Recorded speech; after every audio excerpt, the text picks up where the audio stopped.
Je suis venu au Japon pour faire de la recherche, et ça ne s'est pas exactement passé comme prévu, parce qu'au bout de 2 jours, j'avais déjà compris que ce n'était absolument pas fait pour moi. Alors déjà, il faut le dire, quand je suis arrivé dans le labo, j'ai cru littéralement entrer dans une prison.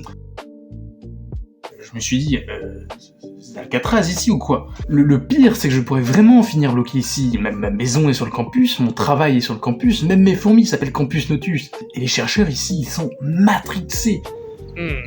Componotus japonicus, Major Walker. Et il y a vraiment 2 types de chercheurs. T'as le premier, il est toujours là, mais personne sait vraiment ce qu'il fait.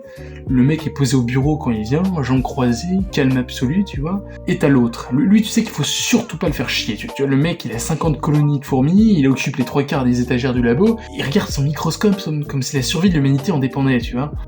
Genre, il y a une fille dans le labo, elle fait du 8-20 heures tous les jours, même les jours fériés. Alors je te dirai pas lequel je suis, hein.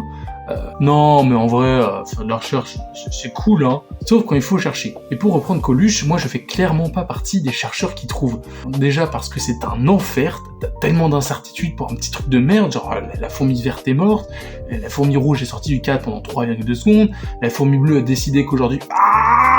Parce que là, il faut tout refaire. Mais le pire, c'est les articles scientifiques. Parce qu'à chaque fois que j'en rends un, j'ai les mêmes commentaires. Titre trop lyrique, même si le jeu de mots est amusant, attention, phrase sans proposition principale, les effets de style littéraire ne sont pas dans leur place dans une production scientifique. Et puis un jour, mes fourmis se sont échappées.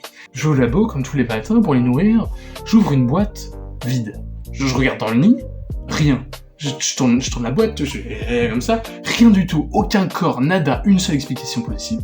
Elles se sont toutes barrées. Alors, je sais toujours pas comment d'ailleurs, parce que j'avais mis de la poudre anti-adhésive sur les parois et tout, donc maintenant, quelque part dans un labo japonais, il y a probablement une colonie de fourmis fugitives qui prépare un coup d'état, donc s'il vous plaît, si vous les trouvez, appelez-moi. Bon, en vrai, je crois qu'elles sont mortes, parce que j'ai appris l'autre jour qu'il y avait une sorte de bête qui rôdait dans le labo. Quelque chose d'un peu serpentiforme, tu vois. Je te jure, c'est alien le truc. Et le moment où j'ai compris que je pourrais jamais faire ce métier, c'est quand j'ai dû les manipuler et les peindre. Ne pose pas de questions. Au début, j'étais là, oh non, pauvre petite bête. Et à la fin, t'en peux tellement plus que tu deviens toi-même une machine. Et si tu veux savoir, en vrai, je crois que j'occupe actuellement un petit bout d'étagère. Et honnêtement, c'est déjà beaucoup pour moi.